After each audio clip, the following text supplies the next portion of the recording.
ಸ್ನೇಹಿತರೆ, Viji brand YouTube ಚಾನಲ್ಗೆ ಸುಸ್ವಾಗತ. ಗೆಳೆಯರೇ, ಸಿಎಂ ಸಿದ್ದರಾಮಯ್ಯನವರು ನರೇಂದ್ರ ಮೋದಿಯವರಿಗೆ 5 ಸವಾಲುಗಳನ್ನು ಹಾಕಿದ್ದಾರೆ. ಯಾಕೆಂದರೆ ಉತ್ತರ ಭಾರತದಲ್ಲಿ ಇದ್ದುಕೊಂಡು ನರೇಂದ್ರ ಮೋದಿಯವರು ಕರ್ನಾಟಕ ರಾಜ್ಯದ ಮುಖ್ಯಮಂತ್ರಿಗಳಾದ ಸಿಎಂ ಸಿದ್ದರಾಮಯ್ಯನವರ ಹೊಂಡ ಹಗರಣವನ್ನು ಪ್ರಸ್ತಾಪ ಮಾಡಿಕೊಂಡು ಕರ್ನಾಟಕ ರಾಜ್ಯದ ಮುಖ್ಯಮಂತ್ರಿಗಳು ರಾಜೀನಾಮೆ ಕೊಡಬೇಕಂತ ಹೇಳಿದ್ದಾರೆ. ಇದಕ್ಕೆ ಖಂಡಮಂಡಲಾಗಿರುವ ಸಿಎಂ ಸಿದ್ದರಾಮಯ್ಯನವರು ನರೇಂದ್ರ ಮೋದಿಯವರಿಗೆ 5 ಸವಾಲುಗಳನ್ನು ಹಾಕಿದ್ದಾರೆ. ಹಾಗಾದರೆ ಆ ಸವಾಲುಗಳು ಯಾರು, ಹೇಗಿವೆ ಮತ್ತು ಇದಕ್ಕೆ ನರೇಂದ್ರ ಮೋದಿಯವರು ಉತ್ತರ ಕೊಡ್ತಾರಾ ಎಂಬುದು ಒಂದಿಷ್ಟು ಮಾಹಿತಿಯನ್ನು ನೋಡಿಕೊಂಡು ಬರುವುದಾದರೆ, ನಮ್ಮ ಸರ್ಕಾರದ ವಿರುದ್ಧ ಭ್ರಷ್ಟಾಚಾರದ ಆರೋಪ ಹೊರಿಸಿ ಭಾಷಣ ಮಾಡುತ್ತಿರುವ ಪ್ರಧಾನಿ ನರೇಂದ್ರ ಮೋದಿಯವರೇ, ಭ್ರಷ್ಟಾಚಾರದ ಆರೋಪ ಕಳಂಕ ಮೆತ್ತಿಕೊಂಡಿಲ್ಲದ ಒಬ್ಬ ನಾಯಕನನ್ನು ಕರ್ನಾಟಕದ ಬಿಜೆಪಿಯಲ್ಲಿ ನೀವು ತೋರಿಸಿದರೆ ನಿಮ್ಮನ್ನು ಕರ್ನಾಟಕಕ್ಕೆ ಗೌರವದಿಂದ ಕರೆಸಿ ಸಾರ್ವಜನಿಕವಾಗಿ ಸನ್ಮಾನ ಕಾರ್ಯಕ್ರಮ ಏರ್ಪಡಿಸುತ್ತೇವೆ ಎಂದು ಸಿಎಂ ಸಿದ್ದರಾಮಯ್ಯನವರು ನರೇಂದ್ರ ಮೋದಿಯವರಿಗೆ ತಮ್ಮ ಮೊದಲನೇ ಸವಾಲನ್ನು ಹಾಕಿದ್ದಾರೆ. ಈ ಕುರಿತು ಸರಣಿ ಟ್ವೀಟ್ ಮಾಡಿರುವ ಸಿದ್ದರಾಮಯ್ಯನವರು, ಕರ್ನಾಟಕ ರಾಜ್ಯದ ಮುಖ್ಯಮಂತ್ರಿ ಹುದ್ದೆಯನ್ನು 2,500 ಕೋಟಿ ರೂಪಾಯಿಗಳಿಗೆ ಹರಾಜಾಗಿ ಹಣ ಪೀಕಿದ್ದಾರೆ ಎಂಬ ಆರೋಪವನ್ನು ಸ್ವಪಕ್ಷದ ನಾಯಕರಿಂದಲೇ ಎದುರಿಸುತ್ತಿರುವ ಪ್ರಧಾನಿ ನರೇಂದ್ರ ಮೋದಿಯವರಿಗೆ ಭ್ರಷ್ಟಾಚಾರದ ಬಗ್ಗೆ ಮಾತನಾಡುವ ನೈತಿಕತೆ ಇದೆ ಎಂದು ಸಿದ್ದರಾಮಯ್ಯನವರು ತಮ್ಮ ಟ್ವೀಟ್ ಖಾತೆಯಲ್ಲಿ ನರೇಂದ್ರ ಮೋದಿಯವರಿಗೆ ಸವಾಲನ್ನು ಹಾಕಿದ್ದಾರೆ. ತಮ್ಮ ಪಕ್ಷದ ಮುಖ್ಯಮಂತ್ರಿ ಹುದ್ದೆಯನ್ನು ಮಾರಾಟ ಮಾಡಲಾಗಿದೆ ಎಂದು ರಾಜ್ಯ ಬಿಜೆಪಿ ಶಾಸಕರೊಬ್ಬರು ಬಹಿರಂಗವಾಗಿ ಆರೋಪಿಸಿದರೂ ಕೂಡ ಅವರ ಮೇಲೆ ಯಾವ ಕ್ರಮ ಇಲ್ಲ. ದಿನ ಬೆಳಗಾದರೆ ಭ್ರಷ್ಟಾಚಾರದ ಆರೋಪ ಕಿತ್ರಾಚಟದಲ್ಲಿ ತೊಡಗಿರುವ ಬಿಜೆಪಿ ಶಾಸಕರ ವಿರುದ್ಧವೂ ಯಾವ ರೀತಿಯ ಕ್ರಮ ಇಲ್ಲ. ನರೇಂದ್ರ ಮೋದಿಯವರೇ, ಈ ಮೌನಕ್ಕೆ ನಿಮ್ಮ ನಿಷ್ಕ್ರಿಯತೆಗೆ ಏನು ಕಾರಣ?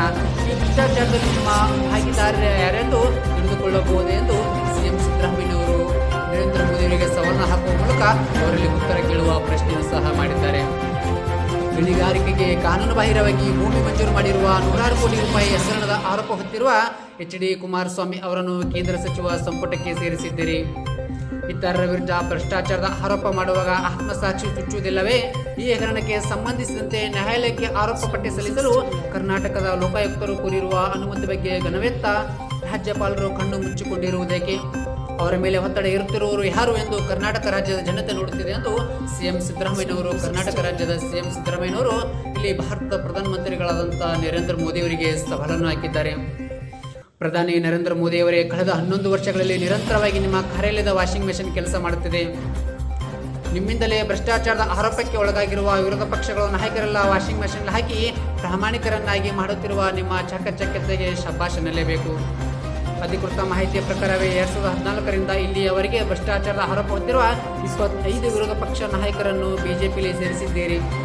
ಇವರಲ್ಲಿ 23 ನಾಯಕರನ್ನು ಭ್ರಷ್ಟಾಚಾರದ ಆರೋಪಗಳಿಂದ ಕೇಂದ್ರ ತನಿಖಾ ಸಂಸ್ಥೆಗಳು ಮುಕ್ತಗೊಳಿಸಿವೆ. ಅಂದರೆ CBI central bureau of investigation ಎಂಬ ಸಂಸ್ಥೆ 23 ಜನರನ್ನು ಮುಕ್ತಗೊಳಿಸಿದೆಂದು ಸಿಎಂ ಸಿದ್ದರಾಮಯ್ಯನವರು ಒತ್ತಿ ಹೇಳಿದ್ದಾರೆ. ಅವರು ಯಾರ್ಯಾರು ಅನ್ನುವುದು ಒಂದಿಷ್ಟು ಮಾಹಿತಿಯನ್ನು ನೋಡುವುದಾದರೆ, ಹಿಮಂತ್ ಶರ್ಮಾ, ಸುವೇಂದು ಅಧಿಕಾರಿ, HD ಕುಮಾರಸ್ವಾಮಿ, ಅಜಿತ್ ಪವಾರ್, ಅಶೋಕ್ ಚವಾಣ್, ನಾರಾಯಣ್ ಠಾಣೆ, ಪ್ರತಾಪ್ ಸರ್ನಾಯಕ್ ಅವರಿಂದ ಹಿಡಿದು ಇತ್ತೀಚಿನ ಏಡ್ಸ್ ಟ್ರ್ಯಾಪ್ ಗಿರಾಕಿ ಮುನಿರತ್ನ ಅವರಿಗೆ ಎಷ್ಟೊಂದು ಭ್ರಷ್ಟಾಚಾರದ ಆರೋಪಗಳನ್ನು ಹೊತ್ತಿರುವ ಜನರನ್ನು ವಾಷಿಂಗ್ ಮೆಷಿನ್ನಲ್ಲಿ ತೊಳೆದು ನೀವು ಕ್ಲೀನ್ ಮಾಡಿಲ್ಲವೇ? ಇವೆಲ್ಲ ಕೇವಲ ಧರ್ಮಾರ್ಥ ಸೇವೆ ಪ್ರಧಾನಿ ನರೇಂದ್ರ ಮೋದಿಯವರೇ ಅಂತ ಸಿಎಂ ಸಿದ್ದರಾಮಯ್ಯನವರು ಪ್ರಧಾನಿ ನರೇಂದ್ರ ಮೋದಿಯವರಿಗೆ ಸವಾಲನ್ನು ಹಾಕಿದ್ದಾರೆ. ಪ್ರಧಾನಿ ನರೇಂದ್ರ ಮೋದಿಯವರೇ, ನಿಮ್ಮ ಪಕ್ಷದ ಖಜಾನೆಗೆ ಸಂದೇಹವಾಗಿರುವ ಚುನಾವಣಾ ಭಾಂಡಗಳ ಹಿಂದಿನ ಕೊಡುಗೆ ದಾನಿಗಳು ಯಾರು? ಅವರು ಪಟ್ಟಿದ್ದೆಷ್ಟು? ಅದಕ್ಕಾಗಿ ಅವರು ಪಡೆದಿದ್ದೆಷ್ಟು ಎನ್ನುವುದು ಇಂದು ದೇಶದ ಜನರ ಕಣ್ಣ ಮುಂದಿದೆ. ನಿಮ್ಮ 11 ವರ್ಷಗಳ ಅವಧಿಯಲ್ಲಿ ಬ್ಯಾಂಕ್ ಲೂಟಿಗೆದರು, ದೇಶ ಬಿಟ್ಟು ಓಡಿ ಹೋಗಲು ದಾರಿ ಕೊಟ್ಟವರು ಯಾರು ಅಂತ ಎಲ್ಲ ಭಾರತ ದೇಶದ ಜನ ನೋಡ್ತಾ ಇದ್ದಾರೆ. ಅನಿಲ್ ಅಂಬಾನಿ, ಅದಾನಿ ಅವರ ಸಂಪತ್ತು ಎಷ್ಟು ಕೋಟಿ ಹೆಚ್ಚಾಯಿತು? ಬಡವರ ಗಳಿಕೆ ಏಕೆ ಕಮ್ಮಿಯಾಯಿತು ಎನ್ನುವುದು ಸಿಎಂ ಸಿದ್ದರಾಮಯ್ಯನವರು ನರೇಂದ್ರ ಮೋದಿಗೆ ಸವಾಲನ್ನು ಹಾಕಿದ್ದಾರೆ.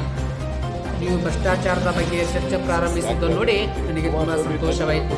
ನನ್ನ ವಿರುದ್ಧ ಭ್ರಷ್ಟಾಚಾರದ ಸುಳ್ಳು ಆರೋಪಗಳು ಮಾಡಿ ಮಾತಾಡುತ್ತಿರುವ ಪಾತ್ರಧಾರಿಗಳಷ್ಟೇ ರಾಜ್ಯದ ಜನ ನೋಡಿದ್ದಾರೆ. ಇದರ ಹಿಂದಿರುವ ಸೂತ್ರಧಾರಿ ಗೊತ್ತಾಗಲಿದೆ. ದೂರದ ಊರಲ್ಲಿ ಕೂತು ಗಾಳಿಯಲ್ಲಿ ಗುಂಡು ಹೊಡೆಯಬೇಡಿ, ನೇರ ಚರ್ಚೆ ಮಾಡೋಣ ಬನ್ನಿ ಎಂದು ಸಿಎಂ ಸಿದ್ದರಾಮಯ್ಯನವರು ನರೇಂದ್ರ ಮೋದಿ ಅವರಿಗೆ ನೇರ ಸವಾಲನ್ನು ಹಾಕಿದ್ದಾರೆ. ಇದಕ್ಕೆ ಯಾವ ರೀತಿಯಾಗಿ ನರೇಂದ್ರ ಮೋದಿ ಅವರು ಉತ್ತರ ಕೊಡ್ತಾರೆ ಎಂಬುದು ನೋಡಬೇಕಾಗಿದೆ. ಇಲ್ಲವೇ ಕರ್ನಾಟಕ ರಾಜ್ಯದ ಬಿಜೆಪಿ ರಾಜ್ಯಾಧ್ಯಕ್ಷರಾಗಿರುವ ವಿಜಯೇಂದ್ರ ಅಥವಾ R ಅಶೋಕ್ ಅವರು ಇದಕ್ಕೆ ಉತ್ತರ ಕೊಡಬಹುದೆಂದು ಭಾವಿಸಲಾಗಿದೆ.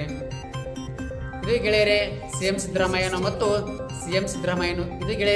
ಸಿದ್ದರಾಮಯ್ಯನವರು ಮತ್ತು ನರೇಂದ್ರ ಮೋದಿಯವರ ನಡುವಿನ ವಿವಾದಗಳು ಪ್ರತಿವಾದಗಳು. ಮುಂದಿನ ಸಂಚಿಕೆಯಲ್ಲಿ ಮತ್ತಷ್ಟು ವಿಷಯಗಳೊಂದಿಗೆ ಭೇಟಿಯಾಗೋಣ. ಜೈ ಹಿಂದ್, ಜೈ ಕರ್ನಾಟಕ ಮಾತೆ.